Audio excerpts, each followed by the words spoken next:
Grocery prices continue to rise, increasing at a higher rate than the target set by the Bank of Canada. Calgary has a new mayor who won by a slim margin, deposing incumbent mayor Jyoti Gondek's 4-year run. CBC executives faced harsh criticism over their DEI policies and foreign worker hiring during a Heritage Committee meeting. Hello Canada, it's Wednesday, October 22nd, and this is the True North Daily Brief. I'm Isaac Lamoureux. I'm Zoltan. We've got you covered with all the news you need to know. Let's discuss the top stories of the day and the True North exclusives you won't hear anywhere else.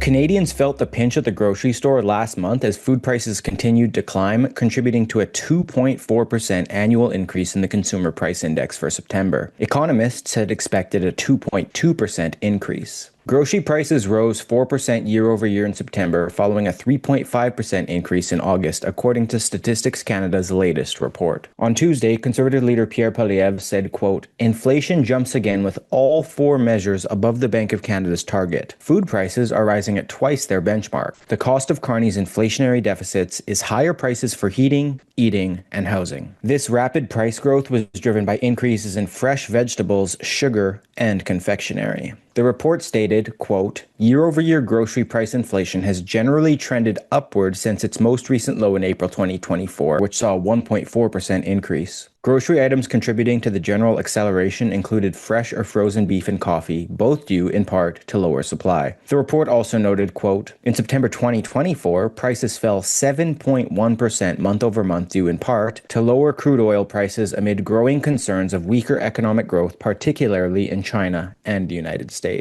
In September 2025, gasoline prices rose 1.9% on a monthly basis following refinery disruptions and maintenance in the United States and Canada, which put upward pressure on prices. So Alex, aside from inflation, how is the Canadian economy doing in areas such as our dollar when compared to the US or foreign capital coming into the country? Well, Isaac, recently the Canadian dollar has been under pressure.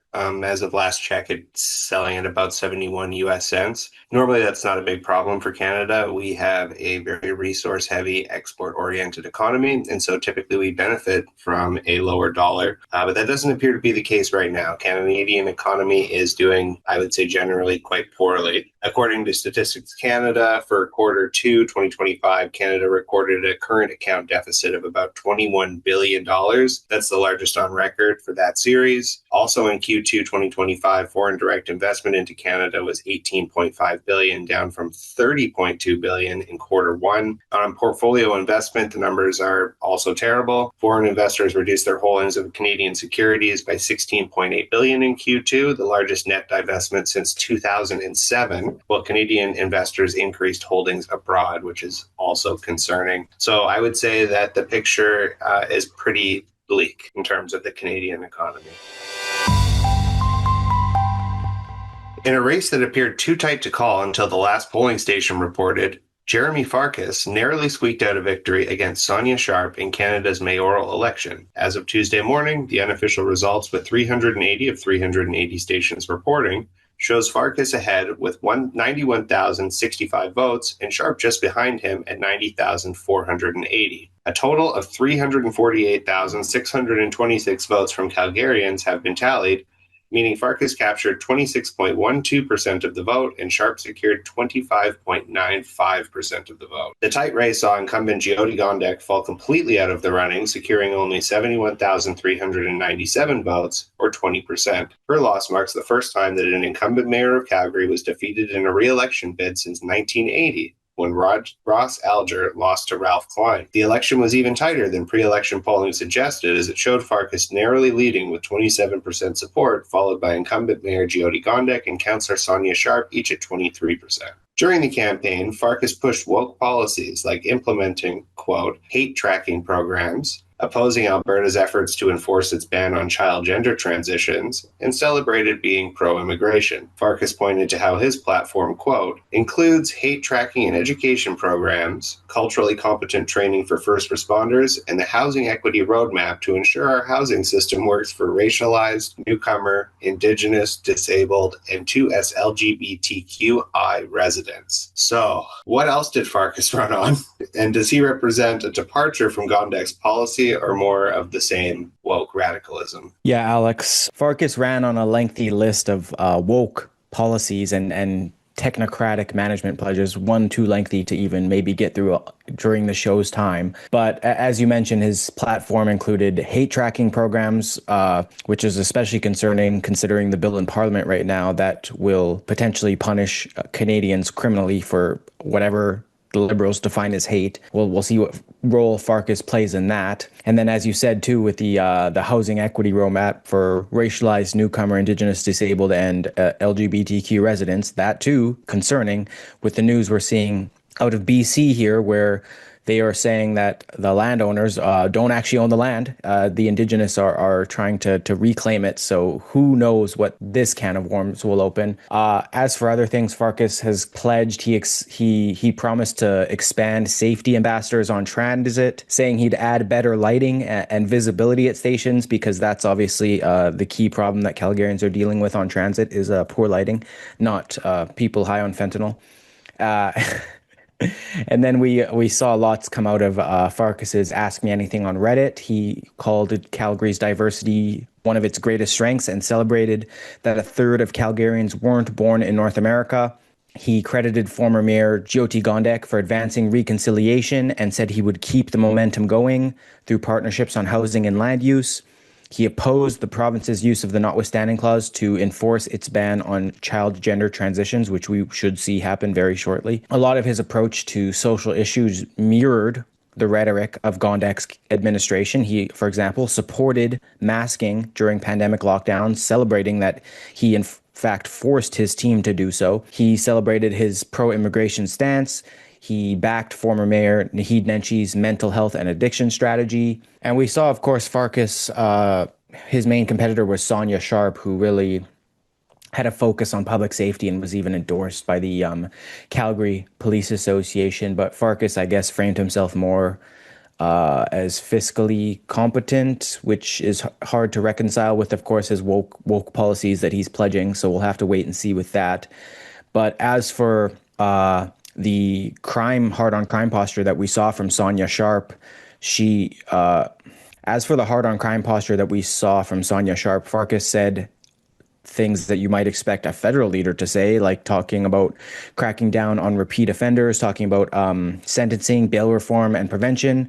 Of course, we saw this from a lot of municipal candidates, but it's mostly just useless speech because obviously the mayor's hands are tied. We've even seen the premiers try and unite together against bail reform, but have done absolutely nothing in that regard.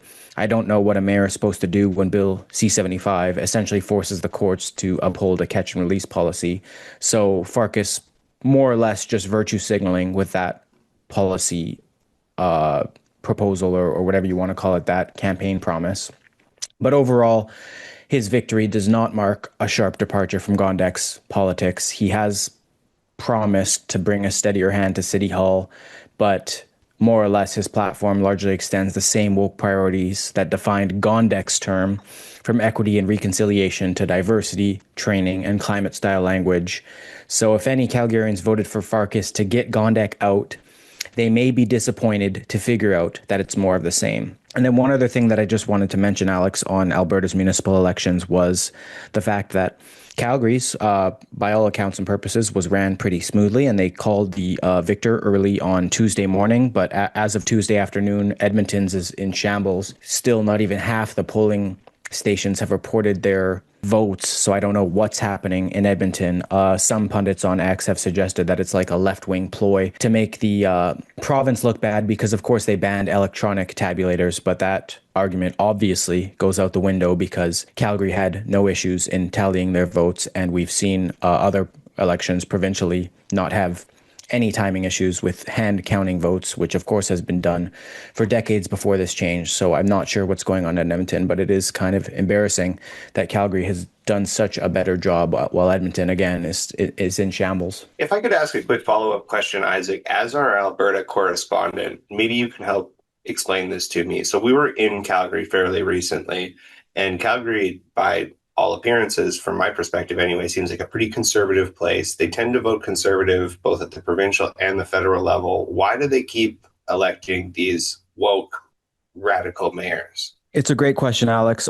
First, I'll start by saying that Calgary is a lot more conservative than Edmonton is, which is always concerning to me. I always wish I lived in Calgary for that reason alone. But as for why they're electing woke mayors, I really don't know. I do think that Farkas might have presented himself as a good fiscal manager, which of course, from a conservative sense, but I do think that that's more so a ploy than anything, because as I said, with his many woke policies, this certainly won't be, in my opinion, conservatively fiscal. So we'll have to wait and see. I mean, it was a super close race that came down to literally hundreds of votes between him and Sonia Sharp, who I would say Sharp was by far the strongest conservative candidate. So Calgary did, yes, elect a woke candidate, but the conservative candidate was, as I said, within hundreds of votes. So that's really how close it came down to.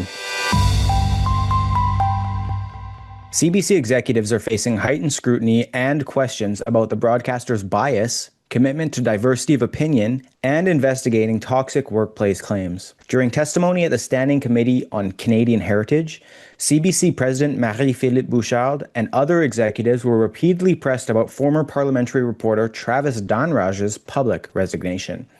Dhanraj alleged a toxic workplace culture at the broadcaster. While insisting employee surveys indicate most CBC staff report high satisfaction and a strong sense of purpose, Bouchard said, quote, "One individual's claims does not make a whole organization's culture." But we are aware that it's something that we need to work at all the time. Why do you think you need to work at it all the time? Do you sense that there's not the balance that you would like? It's very difficult to measure output. It's easier to measure the perception, and we do measure perception. Now, overall, the perception of balance is still very much measured around Canadians, but there are areas where we see that the numbers are a little lower. And those numbers that we get from the surveys that we conduct about the perception of balance, I think is a function of the fact that maybe we're not present enough in those locations. Bouchard acknowledged the matter is before the Human Rights Tribunal. She said she had not personally investigated Dhanraj's claims, but maintained CBC's processes are sound. She told the committee, quote, "As is natural in a large organization, I don't double up on everyone's responsibility." Conservative MP Rachel Thomas raised concerns that CBC's DEI practices may promote ideological uniformity rather than inclusion. She said, quote, "How do you square your DEI commitments with a lack of diversity of thought?" Bouchard defended the broadcaster's framework, arguing DEI encompasses a broad range of identities and experiences, including regional and linguistic diversity. She said, quote, "There's no contradiction between having inclusive goals and reflecting a variety of perspectives in our journalism." So, Alex, what else did Conservatives pressure the CBC executives on during this committee, and what were their responses? Well, first of all, I would just encourage listeners to watch the committees for themselves. Committees are really, really interesting. If you think of the House of Commons as a big banquet hall where all of the dancing and partying happens, think of a committee meeting as kind of like the kitchen prep area where all of the actual work goes down. That being said, they can also, much like kitchen prep areas, have their own amount of chaos and entertainment. And that was certainly the case for the Canadian Heritage Committee on Monday. First of all, the chair of the committee is a Liberal MP that goes by the name of Lisa Hefner. Those who are familiar with Lisa Hefner will know exactly what I'm talking about when I say she is one of the more animated and interesting members of Parliament. She's a real character. And so that kind of gives the entire committee a bit of an unserious tone, I guess you could say. One of the serious highlights from the committee was Conservative MP Rachel Thomas asking the head of the CBC. She's the new head of the CBC, mind you. She replaced everybody's favorite head of the CBC, Catherine Tate, just recently. She asked, "How do you square your DEI commitments," those being the DEI commitments of the CBC, "with a lack of diversity of thought?" There was really no good answer. The new CBC president, Marie-Philippe Bouchard, defended the broadcaster's DEI framework, saying it covers a broad ranges of identities and experiences. She also drew a distinction between rural and urban watchers or listeners, however few of them there are left. of the CBC and said that that was the biggest divide, not the divide between left and right. I didn't find that particularly convincing, and I don't think that anybody at the committee did either. The CBC's Vice President of Corporate Affairs said that as of today, there are no foreign workers working for CBC, but they had no way to confirm that. There was a kind of hilarious exchange where the head of the CBC admitted that she did not know who was working at the CBC, nor did she know who was working at the CBC 10 years ago when those allegations first arose. One of my favorite highlights from the meeting was committee member conservative Bernard Genereux identified that the CBC has been placed amongst left of center media organizations in terms of his bias, and he asked how he could return CBC to the center. Again, there was no really good answer for that. Bouchard was kind of dismissive of the claim. And lastly, going back to Rachel Thomas, she also pointed out some of the CBC's misreporting on the Palestine issue. And again, Bouchard was dismissive, saying that she's only been in charge for so long. So it was a bit of a case of, what is that, Sergeant Schultz? I saw nothing in the case of Bouchard. And it sounds like we will continue to see more of the same from the CBC, which is fledgling product and a quickly dissipating viewership. That's probably one of the reasons that they won't release the number of GEM subscribers, which was another major talking point in the committee. That's it for today, folks. Thanks for tuning in. You can stay on top of new episodes every weekday by subscribing to the Daily Brief on iTunes and Spotify. Also, while you're at it, make sure to hit us with a 5-star rating and please leave a review.